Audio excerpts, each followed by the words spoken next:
My sister didn't even raise her voice when she said, "You're not coming to Hawaii for Christmas." Mom wouldn't look at me. Dad hid behind his phone, and Brad almost smiled like he'd spent years waiting for this exact moment. But I didn't fold. Something inside me pulled tight, cold, steady, deliberate. The kind of feeling that doesn't explode. It plans. They thought they'd cornered me at that table. They had no idea that was the moment everything shifted. If they'd known what I was about to set in motion, they might have walked away first. My name is Emmy, and if you'd met my family years ago, you might have sworn we were the soft kind, the type who baked together on Sundays and left long birthday voicemails. That version existed once. I'm not imagining it. I remember Mara, my older sister, slipping her hand into mine every time we crossed a busy street, like she feared the world might swallow me whole if she let go.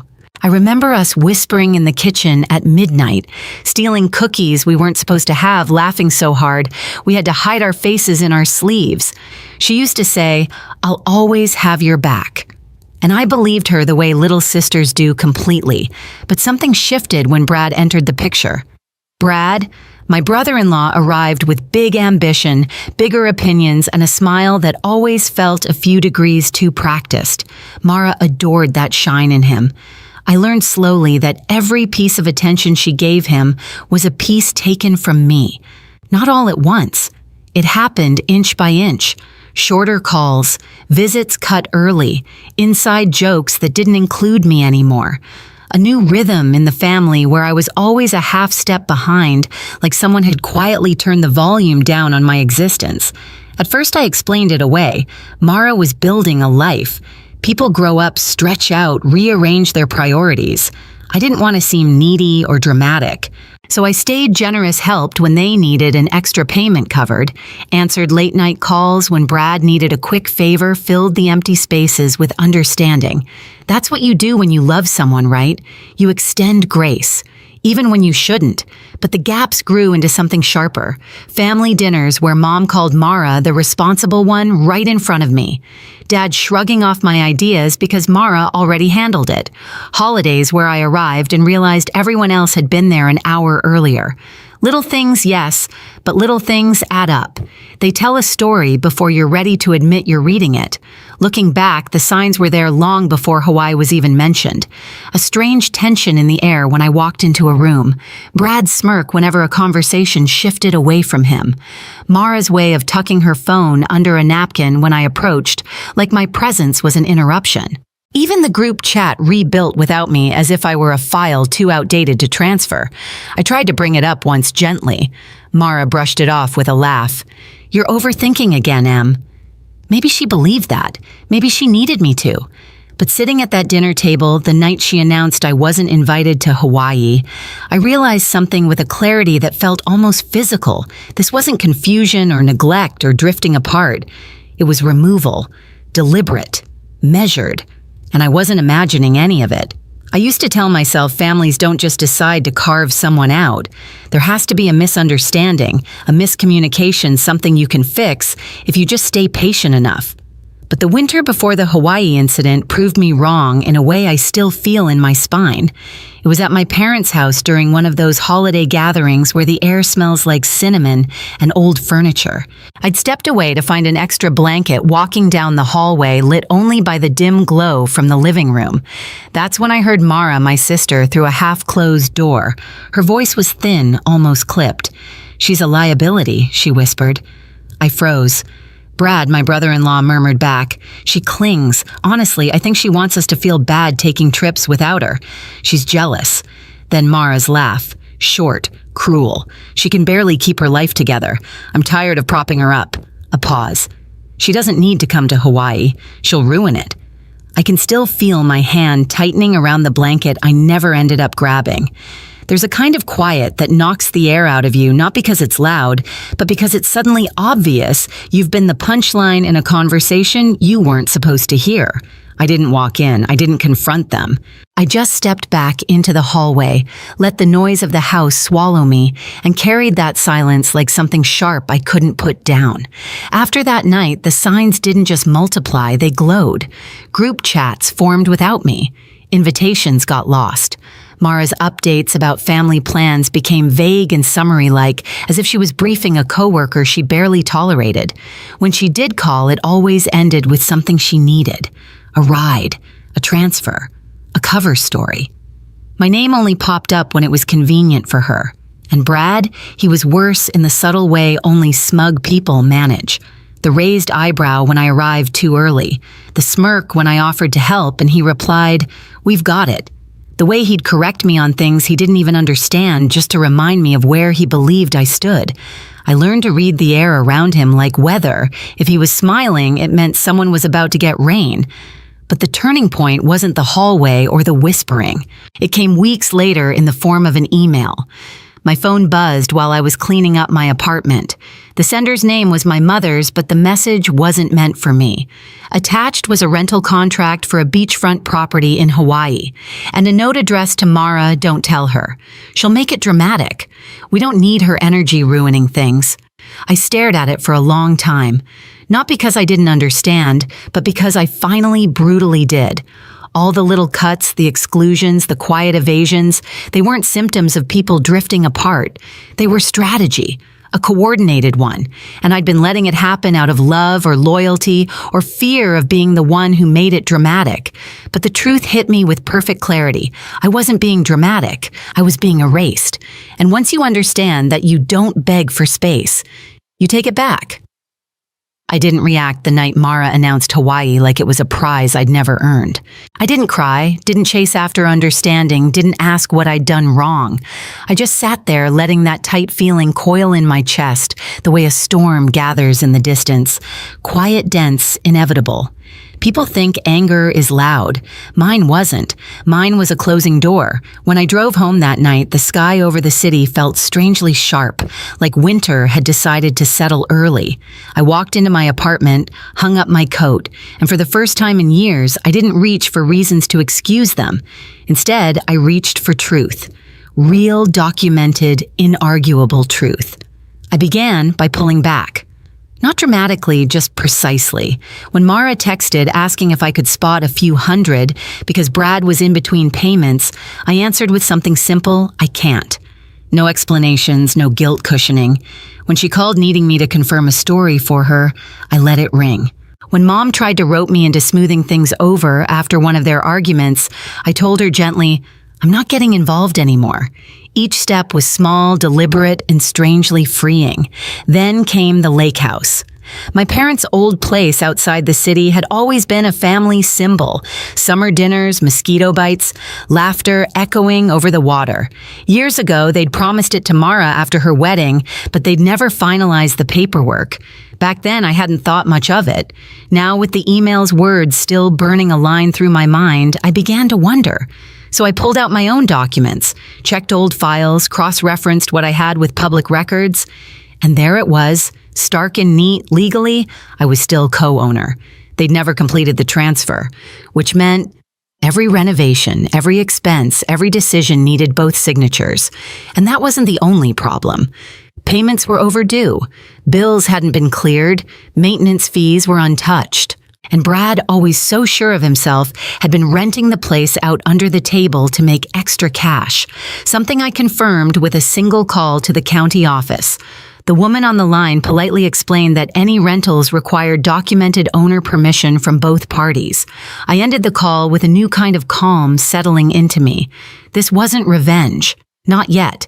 This was reclamation. I organized everything methodically: payments, overdue bills, tax notices, ownership confirmations.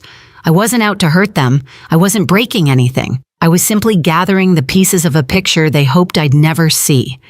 And as I stacked the papers into a neat folder, I realized something they'd spent years treating me like I was fragile, reactive, dramatic. But my silence wasn't weakness. It was calculation. And the next time we sat at a dinner table together, I wouldn't be the one folding. I arrived at my parents' house early on purpose, not to help, not to smooth things over the way I used to, but to feel the room before everyone else stepped into it. The dining table was already set, silverware lined up perfectly, holiday napkins folded into neat triangles Mara had always insisted on using because it looks more put together. I traced the edge of one with my finger and wondered how many years I'd mistaken performance for closeness. By the time everyone filed in, the air felt heavy with the kind of politeness that only exists when something dangerous sits underneath it. Mara walked in first wearing a dress the color of champagne and a confidence that had always felt a size too big. Brad followed, rolling his shoulders like the house belonged to him now. Mom trailed behind, already flustered, carrying a tray of bread she kept rearranging because she didn't know where to look. Dad slipped into his usual seat at the head of the table and pulled out his phone before he even greeted me. Same script, same cast, but not the same Emmy. We made it through about 15 minutes of small talk that felt like chewing cardboard. Weather, work, something Brad bragged about that no one asked to hear. Mara smiled at everything he said the way you do when you're performing love instead of living it. Then Mom brought up Hawaii, so she began voice light but trembling around the edges. The flights are all set for next week. The place looks beautiful. Right on the water. Mm-hmm. Mara chimed in, not looking at me. We got really lucky. I watched. Her watched Brad lean back like he was settling in for a show. Watched Dad glance at his phone again so he wouldn't have to meet my eyes. And then right on cue, Mara delivered it again, the same line that had cut through me like ice days before. You're not coming to Hawaii for Christmas, Emmy. It's already decided. The room went silent, the kind of silence that has weight. Mom blinked fast. Dad scrolled nowhere. Brad smirked, subtle but visible, the expression of a man who thinks he knows exactly how someone will crumble. But I didn't. I folded my hands, sat back, let the quiet stretch until even Mara shifted. And then I reached into my bag, pulled out a single folder, and placed it on the table as gently as someone setting down a glass ornament. Mara, I said, my voice calm enough to make her blink, before we talk about Hawaii, we need to talk about the lake house. Her fork stopped halfway to her mouth. What about it? I pushed the folder toward her. Open it. She hesitated. Brad leaned forward, eyebrows tightening. What is this documentation? I said. Payments, bills, county notifications, ownership records. Mom gasped softly. Dad set his phone down for the first time that evening. Mara flipped open the folder, scanning the first page. Her face didn't change right away, but Brad's did. A small twitch at the corner of his jaw, a shift in posture, a calculation starting to crack. You're still on the deed, Mara said, voice suddenly thinner. Yes, I answered. The transfer was never completed. Legally, I still own half, which means every renovation, every decision, and every rental required my signature. Brad's head snapped up. Rentals? Yeah, I said, turning to him. The county office confirmed multiple short-term rentals tied to your name, but since I never approved them, they're invalid. Mom pressed a hand to her chest. Dad's face drained of color. Mara tried to recover. Emmy, if this is about Hawaii, it's not about Hawaii, I cut in. This is about years of decisions made behind my back, years of being treated like I don't exist until you need something, years of being erased. Brad scoffed. So what? You think you can just walk in here and I'm not thinking? I replied. I already did. I pulled out the next paper. Set it in front of him. This is the county notification. Since I didn't authorize the rentals, the property is now under review. And until that's resolved, no one is allowed to use the lake house. Mara went pale. That's our house. It was promised to you, I said calmly. Never finalized. Legally, it's still partly mine. Brad's voice rose. This is insane. No, I said. What's insane is expecting me to stay quiet while you take advantage of property you don't fully own. What's insane is treating me like I'm disposable and then being shocked when I stop playing along. Mom whispered, Emmy? Sweetheart? But I wasn't looking for comfort. I was looking for clarity. So here's what's going to happen. I continued. You and Brad are moving out of the lake house. Effective immediately. Mara's eyes widened, filling with the kind of fear people feel when they finally realize someone they underestimated has teeth. Emmy, you wouldn't do that. I met her gaze head on. I already did. The county has the documents. The review is underway. You'll need to remove your things by the end of the week. Silence slammed into the room. Mom's eyes filled with tears she didn't know where to place. Dad stared at me like he was seeing me as an adult for the first time. Brad sank back in his chair, smirk gone, bravado evaporated. Mara shook her head slowly. Why now? Why this? Because you made a choice, I said. And for once, I'm making one too. Brad leaned forward, voice low. What do you want? I breathed in, steady, centered. I want boundaries, I said. I want respect. And I want you to understand that erasing someone doesn't make them powerless, it makes them patient. Mara's lip trembled. We were just protecting yourselves, excluding me, calling me dramatic behind closed doors. I leaned in just enough. You created this. Another silence, this one different, heavy with consequences. I gathered my things, stood up, and looked around the table. Mom trembling, Dad speechless, Mara hollow, Brad defeated. You thought I'd fold? I said quietly. But I don't fold. I calculate. And with that, I walked out calm, steady, unshaken. Behind me, no one moved. Not even Brad. They moved out faster than anyone expected. Within 4 days, the lake house porch, once cluttered with Mara's decor and Brad's oversized gear, stood bare, swept clean by urgency rather than respect. The county review forced their hand, but the truth was simpler.